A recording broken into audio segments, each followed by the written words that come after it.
মৰমৰ ছাত্ৰ ছাত্ৰীসকল, 2025-26 বৰ্ষৰ হাইস্কুল শিক্ষান্ত পৰীক্ষাৰ গণিতৰ প্ৰশ্ন কাকতৰ MCQ আলোচনা কৰি আছিলোঁ। আজি 35 নম্বৰ প্ৰশ্নটি আলোচনা কৰিবলৈ লৈছোঁ। প্ৰদত্ত বিভাজন তালিকাৰ বহুলক শ্ৰেণী হ'ব। শ্ৰেণী অন্তৰালৰ বাৰম্বাৰতা দিয়া আছে। শ্ৰেণী অন্তৰালত আছে 10ৰ পৰা 25লৈ, 25ৰ পৰা 40লৈ, 40ৰ পৰা 55, 55ৰ পৰা 70, 70ৰ পৰা 85, 85ৰ পৰা 100। আৰু বাৰম্বাৰতাত আছে 4, 3, 7, 8, 6, 2, মুঠ 30। 4টা অপশ্যন আছে। অপশ্যন কেইটা এনেধৰণৰ: 25 to 40, option B 40 to 45, 40 to 55, option C 55 to 70 আৰু অপশ্যন ডি 70 to 85। ছাত্ৰ ছাত্ৰীসকল, প্ৰথমতে আমি জানিব লাগিব বহুলক মানে কি। বহুলক হৈছে সংখ্যাৰ সমষ্টিত যি মানটো সৰ্বাধিকবাৰ দেখা যায় বা ৰিপিট হয় তাক বহুলক বুলি কোৱা হয়। আমি সহজ ভাষাত ক'বলৈ হ'লে যি সংখ্যা বেছিকৈ আহে, বেছিবাৰ আহে, সেইটোৱে বহুলক। আমি এটা উদাহৰণৰ যোগেদি কথাটো বুজি লওঁ। অলপ ডাটা দিয়া আছে 2, 3, 5, 3, 7, 3, 8। ইয়াত সৰ্বাধিকবাৰ কোনটো সংখ্যা আহিছে? 3। গতিকে এই মানসমূহৰ বহুলক হ'ব 3। অৰ্থাৎ 3টো 3বাৰ আহিছে, 2টো এবাৰ আহিছে, 5টো এবাৰ আহিছে, 7টো এবাৰ আহিছে আৰু 8টো এবাৰ আহিছে। সৰ্বাধিকবাৰ যিটো সংখ্যা আহে সেইটোৱে হৈছে দি থোৱা ডাটাখিনিৰ বাবে বহুলক।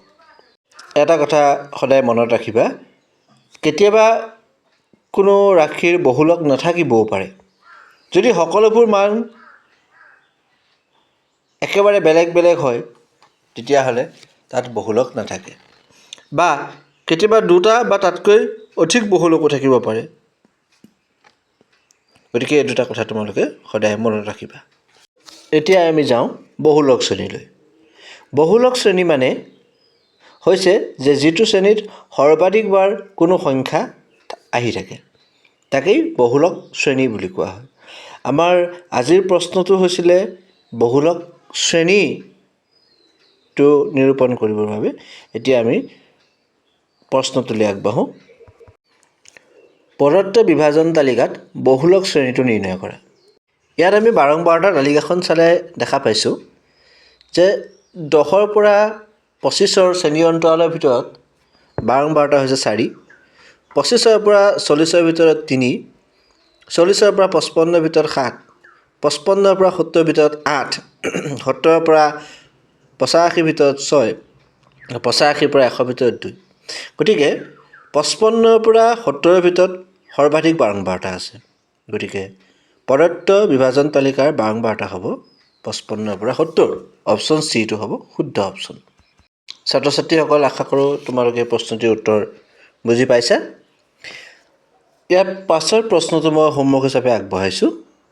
তলৰ কোনটো সমান্তৰ প্ৰগতিত আছে আৰু সিহঁতৰ সাধাৰণ অন্তৰ 2। সমান্তৰ প্ৰগতিৰ মই ইতিমধ্যে দুটা প্ৰশ্ন আলোচনা কৰিছোঁ। যদি তোমালোকে প্ৰথমৰ পৰা ভিডিঅ'সমূহ চাই আহিছা তেন্তে এই প্ৰশ্নটো কৰোঁতে তোমালোকৰ বিশেষ অসুবিধা হ'ব নালাগে। যে নহওক, এই প্ৰশ্নটো তোমালোকে ঘৰত কৰিবলৈ যত্ন কৰিবা। ইয়াৰ উত্তৰ কি হয় কমেণ্ট বক্সত জনাবা। পৰৱৰ্তী ভিডিঅ'ত এই 36 নম্বৰ প্ৰশ্নটিৰ সমাধান লৈ আহিম। তোমালোকে ইমান সময় ভিডিঅ'টি চোৱাৰ বাবে সকলোকে ধন্যবাদ জ্ঞাপন কৰিছোঁ। চেনেলটোলৈ যদি আজি প্ৰথমবাৰৰ কাৰণে আহিছা তেন্তে ছাবস্ক্ৰাইব কৰি ল'বা। তোমালোকৰ বন্ধুবৰ্গৰ মাজত এই ভিডিঅ'সমূহ শ্বেয়াৰ কৰিবা যাতে তেওঁলোকেও এই ধৰণৰ MCQসমূহ সহজতে কৰিব পাৰে। পুনৰবাৰ সকলোকে ধন্যবাদ জ্ঞাপন কৰিছোঁ আৰু সকলোৰে উজ্জ্বল ভৱিষ্যত কামনা কৰিলোঁ। ধন্যবাদ।